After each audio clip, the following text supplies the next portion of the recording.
नमस्कार दोस्तों, OCN network में आपका स्वागत है। अभी 2-3 दिन पहले की बात है। राहुल गांधी किसी जनसभा में थे और आजकल किस-किस तरह की शब्दावली का प्रयोग करते हैं, किस तरह की भाषा बोल रहे हैं, उससे एक बात तो स्पष्ट है कि पूरी तरीके से बौखला गए हैं। पत्रकारों को मोदी का चमचा, महिला पत्रकारों को प्रधानमंत्री की चमची कह कर के संबोधित करना, इससे ये पता चल जाता है कि कोई व्यक्ति किस हद तक फ्रस्ट्रेटेड है। वरना जब आप खास तौर से विपक्ष में होते हैं, तब आपकी असली परीक्षा भी होती है, आपके मानसिक संतुलन की भी और व्यवहार के स्तर पर भी। और उस समय आपको मीडिया की ज़्यादा ज़रूरत होती है। आज का दौर ऐसा है कि केवल सोशल मीडिया पर आप अपने आईटी सेल के या इकोसिस्टम के बल पर किसी तरह की वैचारिक या दूसरी लड़ाई जीत सकते हैं, ये सोचना ही कोरी मूर्खता है। आपका व्यवहार कैसा है, आपका आचरण कैसा है, आप किसी के बारे में कैसे शब्दों का प्रयोग कर रहे हैं, इसका भी असर पड़ता है। और लोग जो परसेप्शन बनाते हैं लीडरशिप के बारे में, वो चाहे पक्ष की हो या विपक्ष की हो, उसमें इन सब चीज़ों का बहुत बड़ा महत्व है। ये सब क्यों हो रहा है? ये इसलिए भी हो रहा है कि 6 चरण का मतदान तो ऑलरेडी हो चुका है। 7वें चरण का मतदान अब से 3 दिन बाद है। कल चुनाव प्रचार समाप्त हो जाएगा 7वें चरण के तमाम 57 सीटों पर, और 1 जून को मत पड़ेंगे अंतिम दौर के, और 1 जून को ही एग्जिट पोल भी आ जाएंगे। और उसमें आमतौर पर ये पता चल जाता है कि देश का मूड कैसा है, रुझान कैसा है, मतदाता किसे चुन रहे हैं अगले 5 साल के लिए, किस में विश्वास कर रहे हैं और किस में अविश्वास जाहिर कर रहे हैं। 5वें चरण के बाद ही गृह मंत्री अमित शाह ने ये ऐलान कर दिया था कि भारतीय जनता पार्टी और उसके सहयोगी दल ऑलरेडी 300-310 सीटें जीत चुके हैं। ये 5वें दौर के बाद ही उन्होंने ऐलान कर दिया था। इसके बाद तो छठा दौर भी हो चुका है और अब 2 दिन बाद 7वां और अंतिम दौर मतदान का होने वाला है।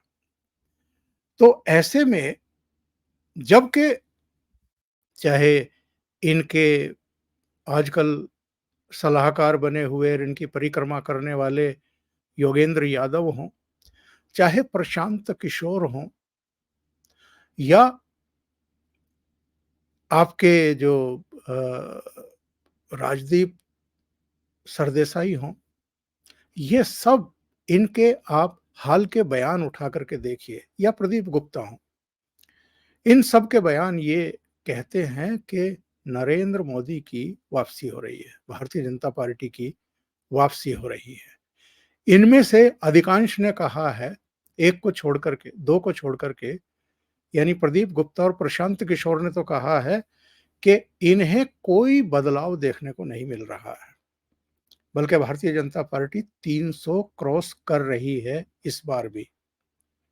राजदीप सरदेसाई ने कहा कि मैं संख्या तो नहीं बताऊंगा, पर 372 का जो जादुई आंकड़ा है सरकार बनाने के लिए 543 के सदन में, भारतीय जनता पार्टी उसे क्रॉस कर रही है, यानी भारतीय जनता पार्टी को बहुमत मिल रहा है। अच्छा, योगेंद्र यादव माहिर हैं चीज़ों को घुमाने फिराने में और अपनी क्रेडिबिलिटी बचाए रखने में भी। हालांकि अब उनकी क्रेडिबिलिटी रह नहीं गई है। वो खुद कह चुके, मैं तो राजनीतिक आदमी हूँ, अब कोई अ, आंकड़े और ओपिनियन पोल और तमाम दूसरी चीज़ों से दूर हूँ।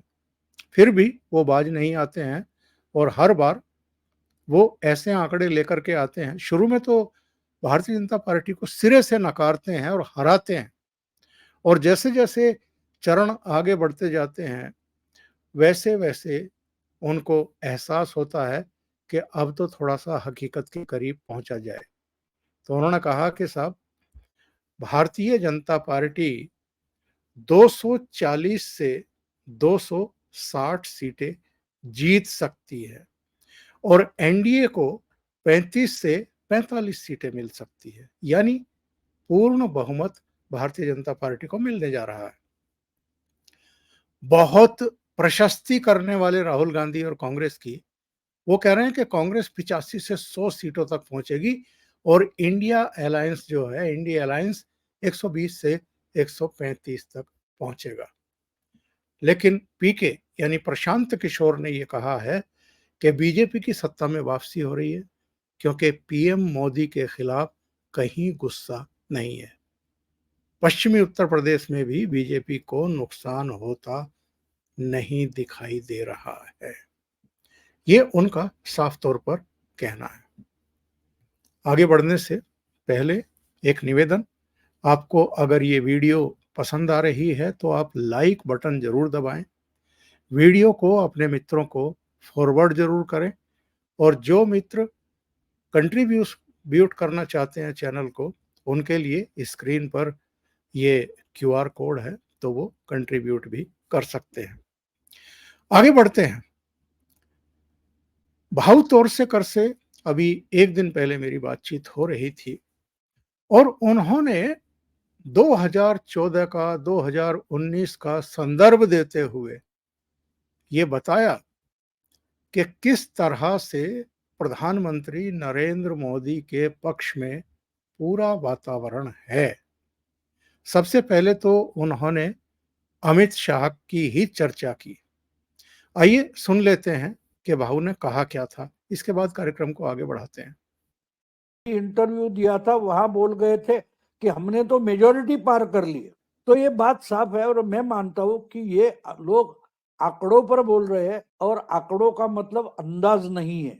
वो जानते हैं क्या हुआ है, अंदाजन क्या हुआ है, क्योंकि एक बात साफ है कि जब वोटिंग हो रहा है उसी वक्त एक सर्वे चल रहा है, जो सर्वे एग्जिट पोल के लिए हो रहा है। बहुत सारी एजेंसियां अपने तरीके से जो वोट देकर बाहर निकलता है, ऐसे मतदाता को पूछते कुछ सवाल और उस पर निष्कर्ष निकालते कि भाई इसने किसको वोट दिया है, तो उसके आधार पर वो आंकड़े बनाते हैं। तो बात साफ है, छठे चरण का अगर वोटिंग हो गया है, 480 490 सीटों का वोटिंग हो चुका है, तो उसका डेटा जो है वो इन सब एजेंसियों के पास रेडी है। अब वो पब्लिश नहीं कर सकते, ना पब्लिक प्लेटफॉर्म पर बोल सकते, ना किसी को बेच सकते हैं, ना उस पर खुलासा कर सकते। ये कानूनन उनको निर्बंध है, प्रतिबंध है। लेकिन एक बात साफ है, जिस बात की जो चीज मार्केट में खुले आम खरीद नहीं सकते उसका ही ब्लैक मार्केट होता है,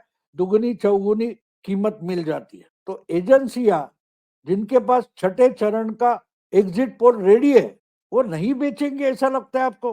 अरे पूना में एक एक्सीडेंट हो गया, 3 लाख या 4 लाख के लिए वहां का डॉक्टर अगर खून का जो नमूना है वो कचरे में फेंक देता है और बोगस नमूना पेश कर देता है, तो इतना बड़ा चुनाव हो रहा है तो उसमें 10 15 25 करोड़ के लिए एग्जिट पोल बेचा नहीं गया है, ये क्या आप विश्वास करते हैं? मुझे विश्वास है कि जो पार्टी को चाहिए उसको वो अवेलेबल है, दुगना चौगुना कीमत पर अवेलेबल है, और उसके आधार पर ये नेता बोल रहे 1 जून को जो कुछ होना है उससे पहले ही अपना अपना कुनबा संभालना जरूरी है।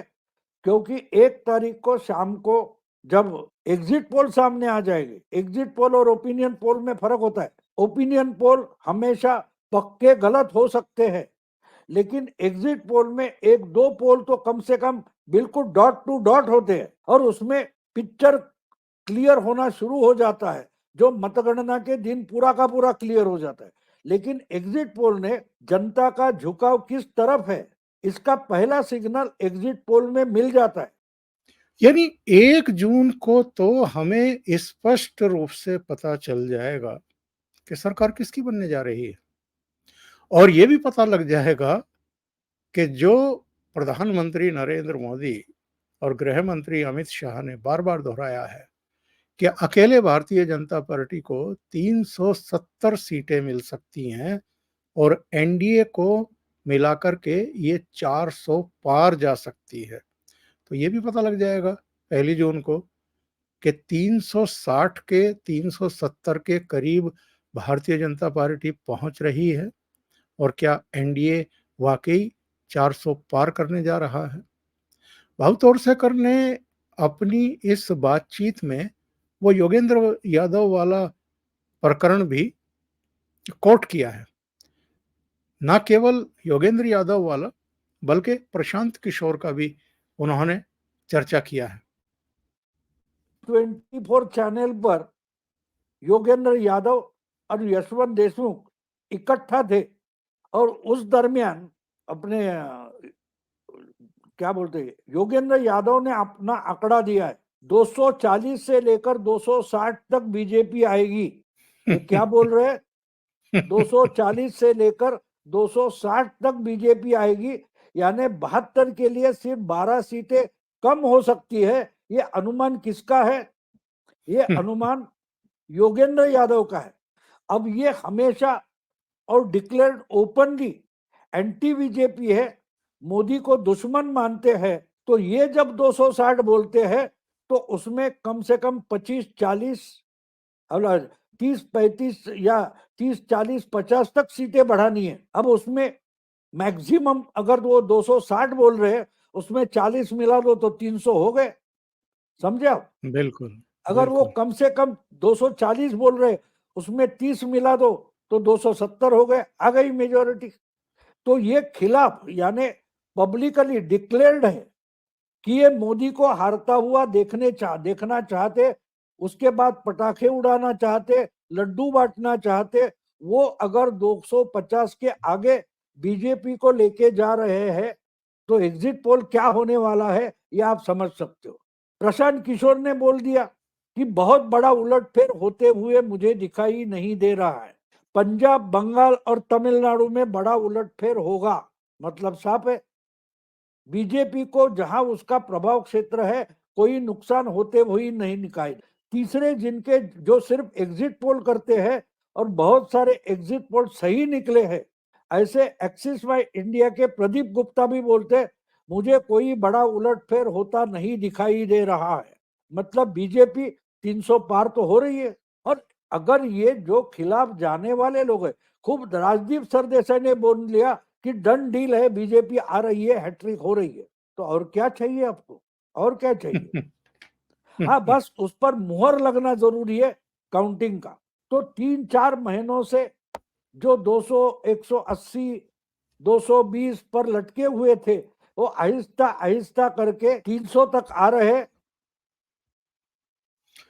भाव ने एक और जिक्र किया और उनका कहना था कि 2014 में चाणक्य एक एजेंसी थी, केवल उसने भारतीय जनता पार्टी को बहुमत दिखाया था, बाकी मीडिया के किसी भी हिस्से ने नहीं दिखाया था और किसी भी सर्वे एजेंसी ने ये नहीं कहा था। और प्रणय रॉय, जिनको वो कहते हैं कि वो माहिर रहे हैं शुरू से, जब दूरदर्शन के एरा से, काल से, वो भी एनडीए को तो बहुमत दिखा रहे थे 275, लेकिन बीजेपी को नहीं दिखा रहे थे। जबकि भारतीय जनता पार्टी ने भी 2014 में 282 का आंकड़ा छुआ था, जो बहुमत के 10 ज्यादा एग्जिट पोल हुए थे। और शायद मेरा ख्याल है आज का चाणक्य करके कोई एजेंसी थी, उसने बीजेपी को क्लियर मेजोरिटी दी थी और एनडीए को 300 के पार बताया था। एक एजेंसी थी, बाकी किसी ने भी नहीं, मेजोरिटी तक नहीं दी थी एनडीए को। लेकिन उस वक्त भी पोल ऑफ द पोल करने वाले और अपना खुद का एग्जिट पोल करने वाले सबसे माहिर जिनको माना जाता है प्रणय रॉय, उन्होंने एग्जिट पोल में एनडीए को 275 पर लाकर खड़ा कर दिया था। यानी एनडीए को मेजोरिटी मिल सकती है, बीजेपी को नहीं। लेकिन बीजेपी वो भी पार कर गई थी। तो बिल्कुल। प्रणय रॉय ने अपनी क्रेडिबिलिटी बचाने के लिए 275 का आंकड़ा दिखा कर रखा था। और एक बात बोल दो, ये रेफरेंस इंपॉर्टेंट होते। यस। 2019 के चुनाव में नीरजा चौधरी एक चैनल पर बोल गई थी कि बाकी कुछ तो नहीं दिखाई दे रहा है, लेकिन मोदी के लिए कुछ अंडर करंट मालूम होता है। तो अंडर करंट है, लेकिन शॉक 10 दिन के बाद लगने वाला है। ये अजब तर्क है। अगर अंडर करंट है तो आपको पता चलना चाहिए। बोरवेल जहां निकालते हैं उसके पहले हमारे पुराने तरीके के कुछ लोग नारियल या कुछ छड़ी लेकर घूमते, बोलते ये स्पॉट पर पानी निकलेगा, उसको अंडर करंट बोलते। तो यही बात आज हो रही है। देखिए, भाव ने बहुत पते की बात कही है और हम तो पिछले कुछ प्रोग्राम्स में लगातार ये बात दोहराते आ रहे हैं और डे वन से हमने यही कहा है कि कहीं किसी को कोई संदेह नहीं है, क्योंकि सबसे बड़ा प्रमाण जो है नरेंद्र मोदी की लोकप्रियता और नरेंद्र मोदी की वापसी का ये है कि ये सब एक दूसरे को गालियां देने वाले अलग अलग राज्यों के पॉलिटिकल पार्टियों के नेता अगर एकजुट हो गए हैं नरेंद्र मोदी के खिलाफ और बाद में वो एकजुटता बिखरती हुई भी दिखाई दी। ममता बनर्जी ने कह दिया कि नहीं, मैं तो कांग्रेस और वामपंथियों के साथ नहीं लड़ूंगी। अरविंद केजरीवाल ने कह दिया कि नहीं, पंजाब में तो हम कांग्रेस से हाथ नहीं मिलाएंगे, हम दिल्ली में मिला सकते हैं। दिल्ली में क्यों? क्योंकि दिल्ली में तो 2014 में भी और 2019 में भी सातों की सातों सीटें न केवल भारतीय जनता पार्टी ने जीती थी, बल्कि 50% से अधिक वोट शेयर के साथ जीती थी। इसलिए यहाँ एक 3 पर लड़ने को तैयार हो गया, एक 4 पर लड़ने को तैयार हो गया कि शायद दोनों साथ मिलेंगे तो कोई केमिस्ट्री बन जाए और किसी सीट पर शायद हमारा तुक्का लग जाए जीत का, लेकिन वो भी होता हुआ दिखाई नहीं दे रहा है। एक सबसे बड़ा प्रमाण ये है कि शुरू से तब तक तो मतदान की प्रक्रिया शुरू भी नहीं हुई थी, नरेंद्र मोदी बेहद रिलैक्स हैं और शुरू के 2 चरण तक तो बहुत ही रिलैक्स थे, बल्कि ट्रोल कर रहे थे विपक्ष को। तीसरे चरण से आकर के उन्होंने कुछ मुद्दों पर बहुत तीखी प्रतिक्रियाएं व्यक्त करनी शुरू की। जब राहुल गांधी ने वो आर्थिक सर्वे की बात की, जातीय सर्वे की बात की, प्रॉपर्टी के पुनर्वितरण की बात शुरू कर दी और इनके सलाहकार और गुरु जो अमेरिका में बैठते हैं, सैम पेट्रोडा, उन्होंने भी कुछ बहुत आपत्तिजनक बातें कर दी।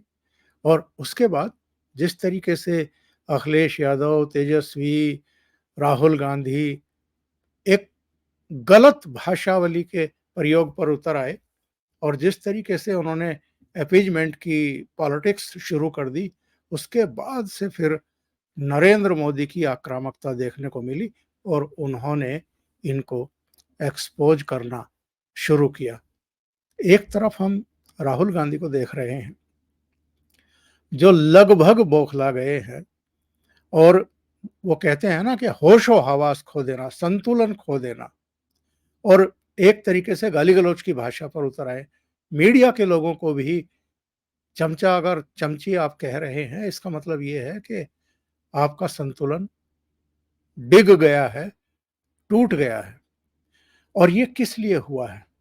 क्योंकि जिन नरेंद्र मोदी पर ये आरोप लगते रहे कि साहब वो मीडिया से बात नहीं करते हैं, वो प्रेस कॉन्फ्रेंस नहीं करते हैं, मनमोहन सिंह तो प्रेस कॉन्फ्रेंस करते थे, ये करते थे, वो करते थे। उन नरेंद्र मोदी ने अभी 3 दिन 4 दिन पहले का आंकड़ा है, अब तक 71 इंटरव्यू दिए हैं, 71 इंटरव्यूज।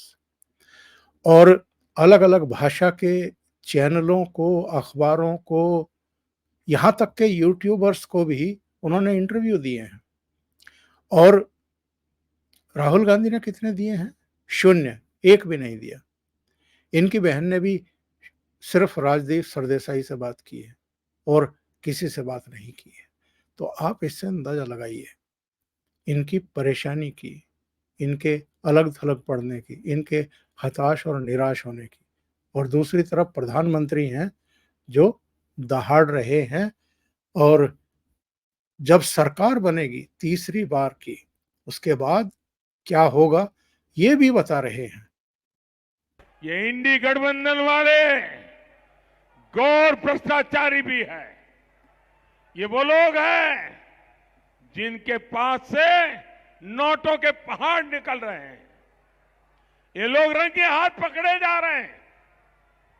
झारखंड हो, पश्चिम बंगाल हो, सब जगह इनका भ्रष्टाचार खुलकर सामने आ रहा है। यहां दिल्ली में तो हम कट्टर भ्रष्टाचारियों का खेल देख रहे हैं। इन लोगों ने दिल्ली के लोगों को लूटने का कोई मौका नहीं छोड़ा। अदालतें भी इन कट्टर भ्रष्टाचारियों की लूट देखकर हैरान है। जो लोग राजनीति बदलने आए थे, आज वो लोग दिल्ली के साथ सबसे बड़ा विश्वासघात करके बैठे हैं।